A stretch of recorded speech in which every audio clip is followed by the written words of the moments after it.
dawlad goboleedyo madasha hogaamiyaasha baarlamaankii taagana madaxweynihii ra'iisul wasaarihi iyo naga raaceen ma maanta waxaan sugaynaa in madaxweynaha iyo ra'iisul wasaaraha ay beesha caalamka wax ku soo heshiiyaan miyaan sugaynaa maroodi xoogiisa ilaahay ka qariyaa tihiin ama waxaad tihiin loo har aan weli dib dambe la isu weydiinayn maanta talada idinkay gacantiina taalla waxaadna ku dhaarateen sida danta dalka iyo dadka ku jirto magaca ilaahay aadna u marteen waadna ogtihiin cirkii dhulka haddii la isku dhajiyo inaanay doorasho dhicin inaan jinsiyad jirin yaa Soomaali ah inaan tirakoob jirin inaan xisbiyo sharciyeysan jirin inaan dawlad goboleedyadii sharciyadooda ka hormarin sharci aydan u samaynin nidaamka federaalka iyo nooca la qaadanayo aydan ka hadlin waa ognahay inaan xuduudihii Soomaaliya iyo aysan noo qornayn waan ognahay inaan amni ka jirin dalka guud ahaan jamhuuriyadda loo yacade ilaa Ras Kamboni waan ognahay inaan dastuurkaas afti dadweyne uusan gelin hal cod iyo hal qof saas daraadeed ma dhici karo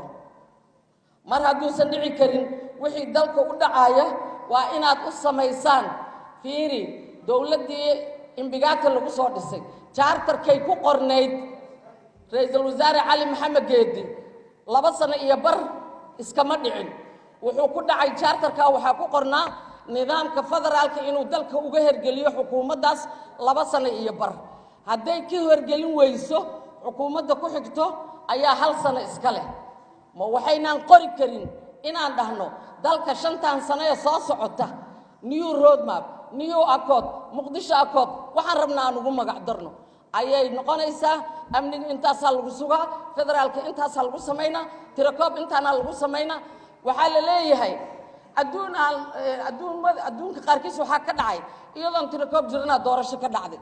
adduunka doorashada ka dhacday miyaa la mid ah kursiga yaalla Kismaayo miyaa la iska yeelayaa in Daynila ama howl wadaag lagu doorto kursiga Hirshabeelle miyaa la iska yeelayaa in Kaaraan lagu doorto rotation wax lagu dooranayo miyaa jira miyaan tagi karnaa meelihii aan ka nimid anigu 5 jeer baan Jowhar baan kursigaygu yaalla 5 jeer aan tagay waxaan tagay ergadii markii la xulaayay dawlad goboleedka Hirshabeelle waxaan tagay baarlamaankii markii la xulaayay markii baarlamaanka la dooranayo gudoomiye Jawaari aan iska raacay markaas marka laga reebo 6 jeer bay ahayd 6 jeer halkaas mar oo gudoomiye Jawaari safarka gudoomiyaha baarlamaanka Hirshabeelle aan u raacay marka laga reebo diiwaan gelintii aan tagay marka ergada tagaysay aan soo fiiriyay marka aniga aan registration fee aan bixinayaan tagay iyo markaan codka doonanaay 5 Jowhar waxaan maray baabuurkaasaan maray maanta miyaa Jowhar la aadi karaa intay jiraan kuwa kale diyaarad itaal aniga aan ku raacaba ma lihi iska dhaaf ergo iyo oday ugaasina raadiye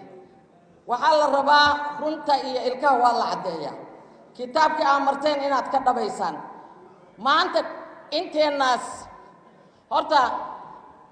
aniga nabadii nolol automatically waa ka tirsanahayo waa hal ku dhaga xisbi maaha waayo wasiir xukuumadda ka tirsanaa dhinac kala ah wasiir xukuumadda ka tirsan marka aan ahay xildhibaannimadeeduna waa ii gaar marka nabadii nolol xisbi maaha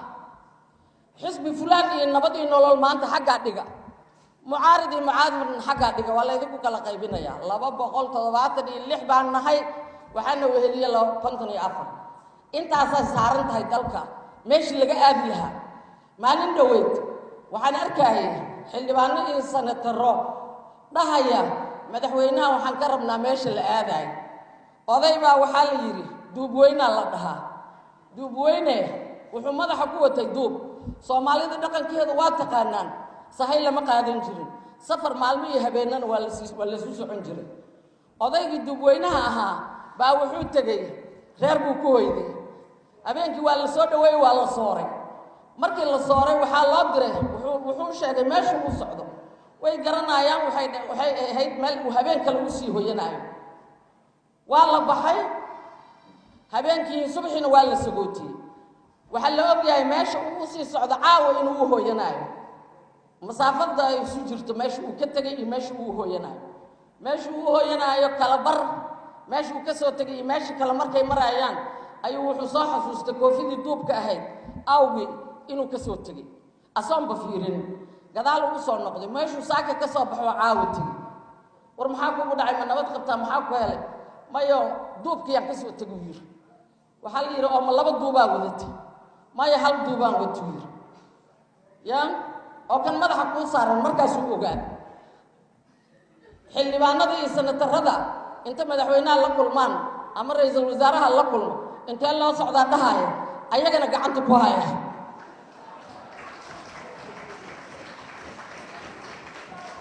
soomaa dadka duubka raadinaya waxaan rabnaa marka maantay taagan tahay waxaa la rabaa talo iyo arrin dhaba mudana guddoomiye waa soo gunaanada hadalkayga waxaan rabaa in lagu soo gunaanado waxaan rabnaa talo aan meel ku saarno guddi madax bannaan oo baarlamaanka awooddiisa raba inuu maroorsado talo aan meel ku saarno ummadda waxa u danka ah talo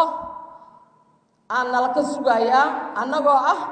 golaha shacabka jamhuuriyadda federaalka soomaaliya saasaa aqalka sarena nagu raaci doona haddii allaha awoodda leh ogolaado wuxuu yidhi allah u naxariistee maxamed xaashi dhamac gaariye talaa maanta ii dana talo duu ka hari karo oo dalabta lagu saxo dala aan lahayn dulin talo aan la duri karin talo aan lahayn dulin talo aan la duri karin nabadoonka beeshii raacatada dulsaar ku ah talaa maanta ii dana maanta idinkaa laydinka fadhiyaa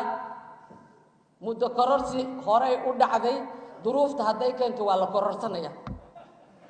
meel la aada haddii la waayo waa la kordhinaya dadka miyaan isku wada shaatinahay isku wada shaati mani horaan waxaa maqlan jira shaatiyaalaha la isla tasho isla tolan mayna waa kala tolanaynaa haddayba noo kala togo